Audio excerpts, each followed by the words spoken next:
Bismillahirrahmanirrahim. Assalamualaikum warahmatullahi wabarakatuh. Alhamdulillahi rabbil alamin. Wassalatu wassalamu ala nabiyyina wa sayyidina Muhammadin wa ala alihi wa sahbihi wa dhurriyyatihi wa ummatihi ila yaumiddin wa ba'd. Faya ahbaballahi wa ahbaba rasulihi sallallahu alaihi wasallam, usi nafsi wa iyyakum bitaqwallahi faqad fazal muttaqun. فلا تموتن إلا وأنتم مسلمون. فقال تعالى: يا أيها الذين آمنوا اتقوا الله حق تقاته ولا تموتن إلا وأنتم مسلمون. وقال: يا أيها الذين آمنوا كتب عليكم الصيام كما كتب على الذين من قبلكم لعلكم تتقون. Teman-teman dimanapun berada, alhamdulillah atas berkat rahmat Allah yang Maha Kuasa dan dengan didorongkan oleh keinginan luhur dari kita semua untuk menjadi pribadi yang lebih baik, mendapatkan limpahan kenikmatan dari Allah Subhanahu wa taala, kasih sayangnya, ampunannya, perbaikan menjadi lebih mulia. Disampaikanlah kita di hari ini, detik ini, pada hari pertama di bulan Ramadan tahun 1446 Hijrah, bersamaan dengan 1 Maret 2025 Masehi. Mari kita mengawali hari ini dengan terus meningkatkan rasa syukur kita pada Allah Subhanahu wa taala, kegembiraan kita, kebahagiaan kita. Alhamdulillah, dari sekian hamba Allah yang berkehidupan, kita yang masih diberikan kesempatan sampai detik ini untuk merasakan nikmatnya Ramadan di tahun ini. Teman-teman, tentu ketika mengawali Ramadan, tidak semua perasaan yang menyertai setiap muslim atau bahkan insan beriman memiliki satu frekuensi rasa yang sama. Mungkin ada perbedaan-perbedaan.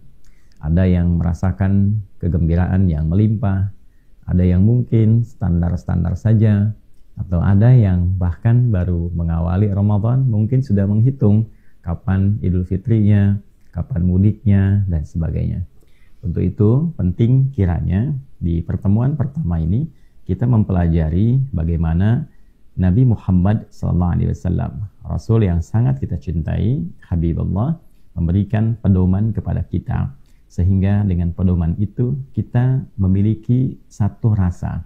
Kita memiliki frekuensi yang sama untuk bisa menikmati Ramadan, untuk bisa mendapati keistimewaan-keistimewaannya, terlebih banyaknya limpahan kemuliaan yang tentunya bagi kita insan beriman sudah pasti mengetahui dengan informasi yang terus berulang setidaknya setiap tahun menjelang akan kemuliaan Ramadan, baik dari pagi, siang, sore, bahkan hingga malamnya. 24 jam, banyak sekali kemuliaan yang telah disampaikan oleh para guru kita, mengingatkan berbagai riwayat yang tersambung pada Rasulullah SAW.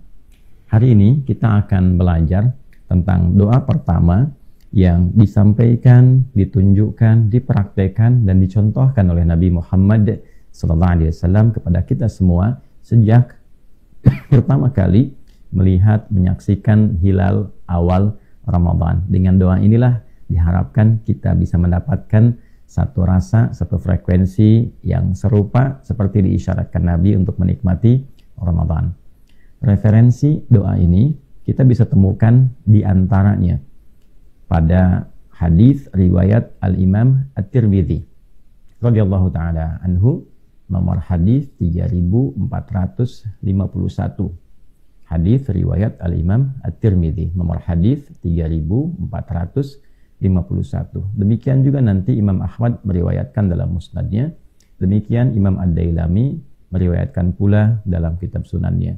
Nah, teman-teman, seluruh riwayat ini nanti tersambung pada sosok sahabat mulia namanya Sayyidina Thalhah bin Ubaidillah, salah satu di antara 10 sahabat yang melalui lisan Nabi SAW dijamin masuk surga tanpa hisab, minal mubasysyirina bil jannah, yang diberikan kabar gembira melalui langsung lisan Rasulullah SAW.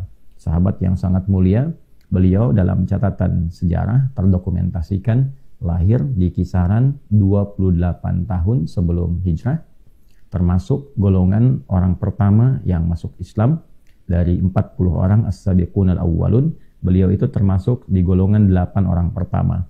Wafat tahun 36 Hijrah.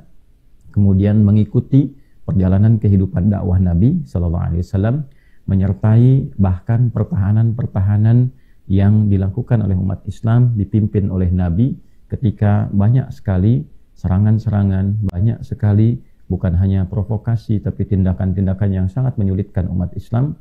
Satu kali saja beliau tidak menyertai ketika berada di Syam dalam peristiwa Badar. Kemudian terluka dalam beberapa kesempatan sehingga ada bagian tangan beliau yang terluka, dan itu terbawa sampai kehidupan beliau sampai menjelang wafatnya, sehingga Nabi pun memberikan komentar, jika Anda ingin melihat seorang syahid yang berjalan, beraktivitas di muka bumi, maka lihatlah kepada Talha bin Ubaidillah. Dan juga beberapa riwayat sampai kepada kita yang viral di kalangan sahabat, jika Anda ingin menyaksikan orang yang sangat dermawan, orang yang konsisten dengan kebaikan, orang yang konsisten dengan kemuliaan Islam, orang yang konsisten dengan perjuangan hingga wafatnya, maka pandanglah Talha bin Ubaidillah. Wafat beliau dalam satu peristiwa fitnah besar, dan wafat dalam keadaan mulia seperti yang Nabi SAW isyaratkan. Jika Anda ingin melihat sosok syahid yang beraktivitas, berjalan di muka bumi, yang nampak semua keteladanan nilai keislaman pada dirinya seperti dicontohkan dan diajarkan Nabi SAW, maka itulah Talha bin Ubaidillah radhiyallahu taala anhu. Dan teman-teman, yang paling menarik adalah di antara sekian perjalanan kehidupan beliau mendokumentasikan satu pedoman, satu petunjuk, satu doa yang disampaikan oleh Nabi SAW dalam pembuka Ramadan, bahkan saat melihat hilal pertama Ramadan. Dan inilah yang kelak didokumentasikan oleh Al-Imam At-Tirmidzi dan juga Imam Ahmad, demikian pula Imam Ad-Dailami dalam kitab-kitab hadis mereka yang bisa kita lacak dan bisa kita akses, bahkan bisa kita runtut riwayatnya sampai dengan bertemu kepada Nabi SAW, dari sifulan sampai ke Nabi. Nah, selanjutnya setelah kita mengetahui itu semua, saya memohon izin untuk menyampaikan rangkaian transmisi periwayat ini dulu untuk menunjukkan satu, betapa kuatnya referensi yang tersambung dalam ajaran-ajaran Islam pada penutur awalnya. Tidak ada satu rangkaian ibadah dalam Islam, khususnya yang pokok, yang tidak disertai dengan periwayat yang tersambung kepada Nabi Muhammad SAW. Semuanya runtut untuk menunjukkan orisinalitas, validitas, kredibilitas, sekaligus yang paling mudah dipahami untuk menunjukkan bahwa agama ini benar, petunjuknya benar, dan disampaikan oleh orang yang benar dengan cara yang benar, dan bisa kita temukan sampai bahkan kita berhidupan kini dan yang akan datang. Setelah itu kita pelajari inspirasi dari orang yang meriwayatkannya. Kok bisa orang ini meriwayatkan informasi dari Nabi? Siapa beliau? Apa pujian Nabi untuk beliau? Bagaimana kehidupannya? Nah, ketika kita memilih profesi yang sama dengan sosok periwayat ini, kita tiru keteladanannya sehingga kita bisa termasuk dalam ruang yang dipuji oleh Nabi SAW melalui sifat-sifat dimaksud. Baik teman-teman sekalian, kita masuki keterangan Nabi-nya. Dan ini biasakan oleh teman-teman yang saya coba contohkan untuk membawa mushaf juga, supaya nanti ketika kita membahas ada keterkaitan, ada korelasi, dan ada kemudahan ketersambungan kita untuk mengakses referensi-referensi yang mungkin bisa kita raih. Qala, kemudian kita sambungkan qala itu untuk menyambungkan sanad ya. Nah, qala al-Imam At-Tirmidzi rahimahullahu taala, kemudian sanadnya langsung saya sambungkan ke Talha bin Ubaidillah radhiyallahu taala anhu. Qala, hadis riwayat sahabat Talha radhiyallahu taala anhu bin Ubaidillah, beliau menyampaikan annan nabiyya sallallahu alaihi wasallam, sungguh saya tegaskan dan tanamkan pada hatimu yang paling dalam bahwa Nabi sallallahu alaihi wasallam itu idza ra'a, ya, annan nabiyya sallallahu alaihi wasallam kana idza ra'al hilala, adalah kebiasaan beliau jika telah menyaksikan hilal pertama di bulan Ramadan, maka qala, beliau kemudian menunjukkan kepada kita, mencontohkan dengan doa. Apa doanya? Allahumma, ya Allah. Jadi Allahumma itu bentuk halus, bentuk tawadhu, bentuk merendah, bentuk permohonan yang tinggi. Asalnya dari kata ya Allah, kemudian disatukan. Jadi dua kata, ya Allah, kalau disatukan itu menjadi Allahumma. Bentuk standarnya ya Allah. Jadi kalau ya Allah itu bisa digunakan dalam bentuk standar kehidupan untuk menunjukkan fitrah kita sebetulnya tersambung dengan Sang Pencipta, ya kan? Misal begini, ketika Anda keluar terus mendung, tiba-tiba lisan Anda refleks mengatakan ya Allah mendung, ya kan? Nah, sebetulnya itu gambaran bahwa kita itu bertuhan. Itu gambarannya. Kita itu menghamba. Kita itu punya fitrah kebertuhanan, ya kan? Bahkan ketika kita melihat sesuatu yang indah pun kita mengatakan ya Allah, ya kan? Orang-orang Arab itu suka refleks, walaupun dengar suara bagus dia katakan ya Allah, gitu kan? Nah, Allah gitu. Itu menunjukkan sebetulnya dia bertuhan. Ya, jadi kalau terasa sesuatu yang kurang mengenakan keluar kalimat itu koreksi secara pribadi supaya kita menjadi lebih baik. Kalau kita menyaksikan satu kebaikan keluar kata itu menunjukkan bahwa dalam diri kita ada kemampuan untuk memuji Allah, untuk menghamba. Puncaknya adalah kenal Allah, ma'rifatullah. Nah, setelah kenal, kemudian kita ingin terkoneksi kepada Allah dengan cara yang baik, memohon segala kemuliaan, maka gabungkan kata ya dengan Allah itu menjadi Allahumma. Nah, kalau sudah menjadi Allahumma, ini bentuknya, ini bentuk ketawaduan, bentuk kerendahan diri kita, bentuk kehalusan, bentuk kehambaan. Jadi kalau berdoa menggunakan kata Allahumma, maka merendahlah kita, menghamba kita, dan tawadhu'lah dalam memohon. Itu maksudnya. Ya, mohon izin kalau saya agak panjangkan, karena boleh jadi keterangan ini tidak begitu banyak didapatkan. Beliau kemudian berkata, qala Allahumma ahillahu alaina. Ya Allah, mohon hadirkan awal Ramadan itu kepada kita semua, kepada kami ya Allah. Nah, ini menunjukkan kita memohon kepada Allah untuk kebaikan yang merata. Nah, ini petunjuk di dalam Islam, kalau berdoa itu diupayakan tidak untuk maslahat sendiri saja. Ya, kita berharap setiap orang bisa mendapatkan peluang kebaikannya. Karena itu seringkali kita dapatkan di dalam Al-Quran doa-doa yang diiringi dengan kata gantinya, dhamirnya menunjuk kepada banyak. Nah, kan? Rabbana atina fid dunya hasanah wa fil akhirati hasanah wa qina adzabannar. Nah, kita ya Allah mohon anugerahkan kepada kami. Ya, saat kita menyebut kami itu rasakan, bayangkan bahwa kita, keluarga, teman-teman, kerabat, orang-orang Islam dimanapun berada, orang-orang beriman, kan, dianugerahkan kebaikan di dunia, kemuliaan di akhirat. Nah, itu spiritnya. Ya Rabbana la tu'akhidna in nasina aw akhtana. Ya Allah, kalau kami ini keliru karena lupa, ya maka mohon jangan dihukum dengan kekeliruan itu, karena lupa itu yang menyebabkan kami berbuat salah. Nah, itu sertakan. Ya, bagaimana dalam rangkaian kehidupan mungkin pernah berinteraksi, kemudian ada kekeliruan yang berpotensi melahirkan kesalahan, ya, maka kita memohon dengan kalimat yang luas. Nah, di sini Allahumma ahillahu alaina. Ya, Nabi mengajarkan bagaimana doa itu dipancarkan aura kebaikannya untuk semua, untuk semesta. Ya Allah, mohon hadirkan awal Ramadan itu sejak nampak hilal pertamanya. Hadirkan awal Ramadan ini kepada kami semua. Ya, inilah kelembutan Nabi, terbiasa membawa semua bagian hamba Allah untuk mendapatkan rahmatnya. Termasuk dalam peristiwa Isra Mi'raj, ya, ketika Allah mengatakan Assalamu alayka ayyuhan nabi wa rahmatullah wa barakatuh. Ya, Allah memberikan satu pujian, satu kemuliaan, satu jaminan kebaikan kepada Nabi Muhammad sallallahu alaihi wasallam dengan kalimat langsung Assalamu alayka. Semua jenis salam dianugerahkan kepadamu wahai Muhammad, ya kan, sallallahu alaihi wasallam, dan rahmat Allah dan keberkahannya. Dan Nabi menginginkan, memohon kepada Allah supaya rahmat itu disebarkan pula bagi seluruh kalangan makhluk-makhluknya.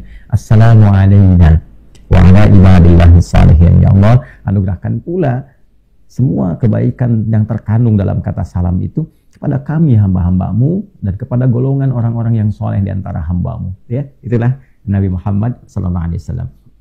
Allahumma ahillahu alaina, ya Allah hadirkan awal Ramadan pada kami semua. Kalau kita di Indonesia, kita mohon hadirkan di seluruh bagian wilayah Indonesia ini, kan? Kemudian di bagian-bagian tempat-tempat lain yang baik.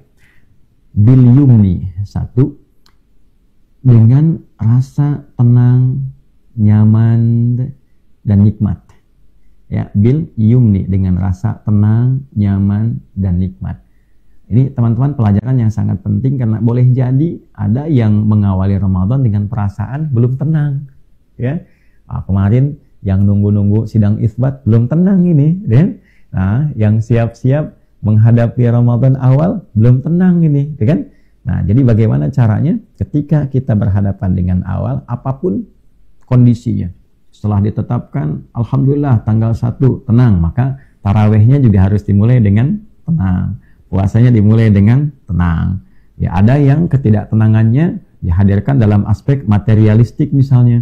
Aduh, bagaimana sahurnya besok, gitu kan? Bagaimana nanti bukanya, bagaimana? Nah, kita memohon yang pertama kepada Allah, diajarkan oleh Nabi, bagaimana menghadapi Ramadan ini dari sejak awalnya sudah mendapatkan kenikmatan. Menikmati Ramadan. Ya, ada orang puasa belum tentu menikmatinya. Ada orang sholat tarawih belum tentu menikmatinya. Nah, kita minta di awal, sejak awal, ya Allah, anugerahkan dari awal Ramadan ini perasaan nikmat, perasaan tenang, perasaan nyaman. Ketika sholat nyaman, ketika tilawah nyaman, ketika berdoa itu nyaman, ketika kita memohon itu nikmat. Ya. Ini yang diajarkan oleh Nabi SAW. Sehingga orang-orang yang hidup di masa Nabi, kalangan para sahabat-sahabat mulia radhiyallahu taala anhum jami'an, itu ketika akan menghadapi Ramadan, perasaannya sudah terkondisikan, jiwanya sudah enak, gitu ya, dan semua amalan ternikmati, saking nikmatnya larut dalam ibadah, ya, bisa berhenti itu aktivitas duniawi itu, bisa rehat sejenak, ya, kemudian fokus menikmatnya ibadah, sholatnya nikmat, baca Qur'annya nikmat, berlomba-lomba dalam kemuliaan.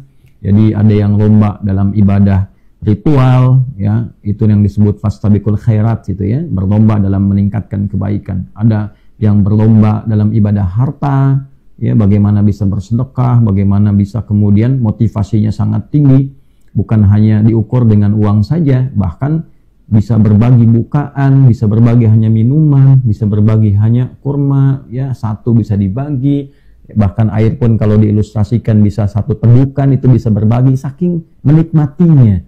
Kenikmatan-kenikmatan besar dalam keistimewaan Ramadan itu, ya. Jadi ini satu, teman-teman, bagaimana menghadapi, mengawali Ramadan dalam perasaan yang nikmat. Kemudian wal iman, Allahumma ahillahu alaina bil yumni wal iman. Yang kedua, memohon kepada Allah dari sejak awal Ramadan dianugerahkan kenikmatan iman, bertambahnya keimanan. Ini penting, karena nanti standar penerimaan Ramadan yang tertinggi, dan ini menjadi pokok penerimaan yang menghadirkan ampunan Allah Subhanahu wa Ta'ala, itu adalah penunaian rangkaian ibadah Ramadan dengan iman. Tegas Nabi menyampaikan dalam hadis riwayat Al-Bukhari, bahkan di hadis Muslim disebutkan juga dari sahabat Abu Hurairah radhiyallahu taala anhu, ketika Nabi SAW menyampaikan, man shama ramadhana imanan wa ihtisaba ghufira lahu ma taqaddama min dhanbihi. Kemudian man qama ramadhana imanan wa ihtisaba ghufira lahu ma taqaddama min dhanbihi. Atau man qama lailatul qadri imanan wa ihtisaba ghufira lahu ma taqaddama min dhanbihi. Siapapun yang menunaikan rangkaian puasa Ramadan, juga demikian sholat malamnya, tarawihnya, yang didasari dengan keimanan, dia lakukan karena Allah, dia memperbaiki dirinya, maka yang pertama Allah anugerahkan adalah ampunan dari seluruh dosa yang pernah ia kerjakan selama hidupnya. Nah, kita memohon kepada Allah supaya semua tindakan perilaku yang kita kerjakan dalam Ramadan menjadi ibadah yang dilandasi iman. Kalaupun kita bekerja, niatkan ibadah. Jadi kerjanya pakai iman. Nah, karena itu orang bekerja pakai iman gak mungkin korupsi, karena meniatkan sebagai ibadah, ya kan? Masa kerja ibadah kemudian maksiat, kan gak mungkin, ya. Masa bekerja pakai iman kemudian mencuri, kan gak mungkin. Ya, la yasrikul mu'min indama yasrik wa huwa mu'min. Gak mungkin orang beriman itu mencuri, ketika beriman, ya, dia merasa beriman kemudian mencuri. Ketika dia mencuri, ada iman dalam dirinya, itu mustahil. Gak mungkin ketemu iman itu dengan perbuatan maksiat. Jadi kalau kita latih dalam puasa ini dengan kenikmatan iman, maka semua implementasi kehidupan kita itu pasti akan baik. Ya, jadi ayah beriman, jadi suami beriman, jadi istri beriman, jadi ibu beriman, jadi anak beriman, jadi pekerja beriman, pasti baik semua itu. Nah, ini kita sedang berlatih memohon kepada Allah supaya diberikan kekuatan untuk beriman, dan dengan iman itu pembuktiannya amal soleh. Jadi minta sama Allah dari awal, ya Allah, ya bisa meningkat iman, sehingga dengan iman itu banyak beramal soleh. Jadi nggak putus. Kenapa ini penting disampaikan? Sebab nanti ada yang dianugerahi secara merata di awal Ramadan, semangat untuk ibadah. Tapi klasik nanti nih, ya begitu berjalan, pertengahan, mulai menurun. Kan seringkali dalam ceramah-ceramah kultum kan begitu ya. Atau bahasanya terjadi peningkatan atau kemajuan. Sapnya maju ke depan, ya dari belakang maju. Kan seringkali diilustrasikan demikian. Nah, kita minta sama Allah di awal, dicontohkan Nabi, supaya kenikmatan beribadah itu dari awal konsisten terus, ya sampai pertengahan, sampai ujungnya. Bahkan kalau bisa naik. Inilah doanya. Allahumma ahillahu alaina bil yumni wal iman. Kemudian yang ketiga, wassalamati, dan keselamatan. Ya, keselamatan fisik, keselamatan pikiran, ya keselamatan jiwa. Ada yang imannya semangat, ingin ibadah, kemudian sudah tenang, nyaman, qadar Allah tiba-tiba sakit misalnya, ya, sehingga tidak mampu menikmati itu dengan baik. Maka kita berdoa dari awal, mudah-mudahan saat menjalani Ramadan itu sehat sampai akhir. Ya, pikiran sehat, tenang, ya tidak banyak sesuatu yang mengganggu, jiwa juga sehat.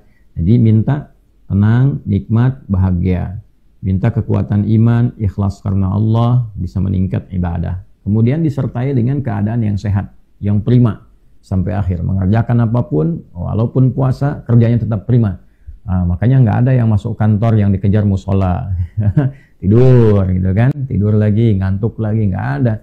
Ya dulu zaman-zaman Nabi itu kan aktivitas-aktivitas terpadat dan terkuat justru berlangsung saat Ramadan.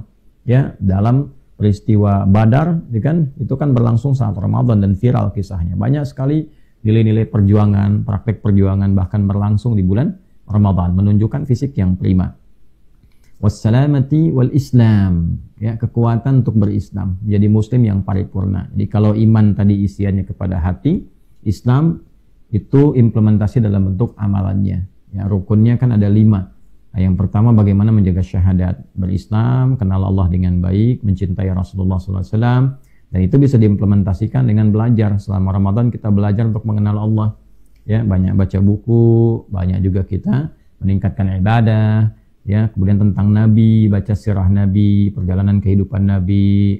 Nggak usah terlalu banyak, apa yang bisa ditiru dari Nabi, ambil selama Ramadan misalnya untuk tubuh kita dulu. Nabi kalau melihat gimana, atau belajar di lisan Nabi kalau bicara gimana, ya? Atau belajar nanti dalam tindakan, ya dalam perilaku. Lalu Anda yang berprofesi tertentu silahkan ambil sirah sesuai dengan profesinya masing-masing.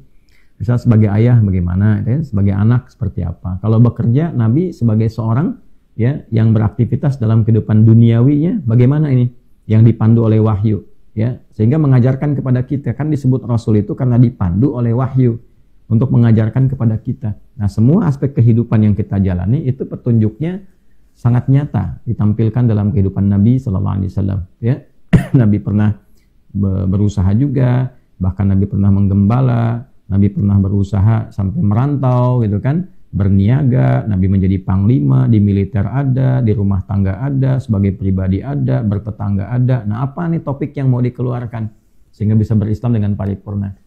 Kemudian kita minta diberi kekuatan berislam, menunaikan ibadah, syariat-syariat untuk menguatkan perilaku kehidupan kita. Misalnya diberikan kemampuan meningkatkan sholat, sholatnya bukan hanya fardu, tarawihnya meningkat, sunnahnya meningkat, rawatibnya meningkat, sehingga dengan itu kemampuan kita menjadi orang baik itu lebih optimal, tanha 'anil fahsya wal munkar. Kemudian kemampuan untuk berzakat, setidaknya kita bisa berbagi walaupun tidak harus melihat kuantitasnya, jumlahnya. Yang penting ada sesuatu yang kita keluarkan. Saya pernah sampaikan sebelum Ramadan, kita bikin anggaran aja. Ya, tiap hari walaupun Rp1.000 misalnya, niatkan aja untuk memenuhi ya bagian kuota ibadah kita. Kita dapat pulsa 1.000 setiap hari, alhamdulillah. niatkan karena Allah. Mungkin nilainya itu berlimpahnya secara spesifik, menuhankan bulan, menuhankan matahari, atau semesta secara umum. Ya, semesta misalnya berkata, semesta gini bukan dalam konteks kiasan, tapi betul-betul bertuhan dalam konteks demikian. Maka Nabi menegaskan tidak, ya, munculnya hilal pertama ini bukan untuk dipertuhankan, tapi menunjukkan kekuasaan Allah. Rabbi, ya, pakai Rabb itu, yang menunjukkan sifat rububiyah, yang merawat, sehingga dengan perawatan itu kita kenal Allah, yang merawat alam, Rabbul Alamin. Ya, gimana kok bisa tiba-tiba muncul hilal, terus berubah, ya kan? Dari situ bentuknya bisa berubah jadi agak berisi, tengah-tengah, tiba-tiba jadi bulat. Itu kok tiba-tiba bisa begitu? Siapa yang merawatnya? Siapa yang menghadirkannya? Siapa yang menenggelamkannya? Dalam kisaran menit sebentar tiba-tiba hilang. Terus malamnya muncul bulan. Kemudian siang bulannya hilang, itu kan? Dari mulai fajar tiba-tiba muncul matahari, yang mengatur itu siapa? Kok bisa gitu kan? Ada hal yang demikian. Sebabnya bagaimana sehingga muncul akibat seperti ini? Siapa yang membuat dan merawat itu semua? Maka kalau kita kembalikan pasti ada yang mengatur. Nah, dalam konteks kehidupan, yang mengatur di puncak tertingginya, yang tidak ada yang mengaturnya lagi, yang mencipta, yang tidak ada yang menciptanya karena lagi, itu disebut Tuhan namanya. Jadi kalau Tuhan itu, kalau sudah Tuhan Khaliq, yang mencipta segala sesuatu, tidak ada pencipta lagi. Kalau masih ada pencipta, itu bukan Tuhan namanya. Ya kan? Saya lahir dari rahim seorang ibu, ibu dari ibu lagi, terus sampai ke puncaknya. Siapa yang menciptakan tuh yang paling akhir dari ibu kita? Yang tidak ada pencipta lagi, itulah Tuhan. Nah, jadi Nabi memberikan kesan kepada kita, yang harus kita pakai dan gunakan rasionalitas kita adalah semua keteraturan yang ada di semesta ini pasti ada yang rawat, gak mungkin muncul tiba-tiba. Nah, puncaknya adalah Tuhan. Maka disebutkan oleh Nabi SAW di akhirnya, Rabbi, ya, Tuhan yang merawat aku, menghadirkan aku, ya, membawa misi dalam kehidupan yang aku bawa ini diberikan kepadaku, kata Nabi, ya, wa rabbuka, dan hilal yang mencipta engkau juga, yang menghadirkan engkau juga, mengatur semesta ini, Allah adalah Allah Subhanahu wa ta'ala. Nah, jadi ini kesadaran tertinggi yang memberikan pesan kepada kita. Bagian pertama, semua kegiatan kita itu harus dikemas dalam bentuk tauhid, dalam rangka menuhankan Allah Subhanahu wa ta'ala, dalam rangka mengenal Allah. Demikian puasa juga, semua bentuk aktivitas ini puncaknya ma'rifatullah, kenal Allah. Sholat tuh sampai kenal Allah. Masa tarawih tiap malam, rakaatnya banyak, bacaannya panjang, terus gak kenal Allah. Ya, nah ini goalnya kurang maksimal. Ya, puasa cuma nahan lapar, haus, tapi gak kenal Allah gitu. Itu yang dituju apa? Ya kan? Kan puncak puasa itu la'allakum tattaqun. Tattaqun itu kan meningkatnya takwa. Takwa itu puncak kedekatan kita kepada Allah. Puncak kenalnya kita sama Allah, ya, sehingga menjadi dekat, tuh takwa namanya. Singkatnya begitu. Makanya orang takwa disebut taqi, jamaknya muttaqin. Kapan menjadi muttaqin? Alladzina yu'minuna bil ghaib. Ketika punya keyakinan sama Allah walaupun tak tampak dalam pandangan kita. Kita yakin nih ada Allah, kita merasa punya Tuhan. Saya sering katakan yang mahal tuh ini, merasa punya Allah itu mahal sekali. Jadi kalau sedang ada masalah terus kita punya jiwa seperti itu, saya punya Allah, itu kuat sekali. Insya Allah selesai. Ya, ada proyek belum jalan, saya punya Allah. Allah sudah atur semua. Nah, itu memberikan kedamaian dan membuka visi baru. Ya, di segalanya kalau sudah merasa punya Allah, itu stabil. Diberi promosi jabatan, nah, saya punya Allah, ini cuma titipan, gak akan berlebihan, ya kan? Nah, jadi dalam segala aspek latihan itu yang penting. Maka teman-teman, 5 bagian ini diajarkan oleh Nabi, ditunjukkan ketika mengawali Ramadan dengan mengatakan, Allahumma ahillahu alayna bil yumni wal iman was salamati wal islam rabbi wa rabbukallah. Ya, kalau teman-teman mau mengikuti boleh. Allahumma ahillahu alayna bil yumni wal iman was salamati wal islam rabbi wa rabbukallah. Semoga bermanfaat, semoga diridhai, semoga diberkahi, semoga diterima amal kita hari ini. Maafkan saya, masih banyak keliru yang mungkin ditampilkan. Semoga Allah mengampuni kita semua, menjadikan kita lebih baik daripada sebelumnya. Allahumma taqabbal minna innaka antas sami'ul alim wa tub 'alaina innaka antat tawwabur rahim waj'alna min ahli al-Qur'an radina billahi rabba wa bil islami dina wa wa bi Muhammadin sallallahu alaihi wasallam nabiyyana wa rasulana wa sallallahu ala sayyidina Muhammad wa ala alihi wa sahbihi ajma'in wa akhiru da'wana subhanakallahumma rabbana wa bihamdika nashhadu an la ilaha illa anta nastaghfiruka wa natubu ilaik. Alhamdulillahi rabbil alamin. Wassalamualaikum warahmatullahi wabarakatuh.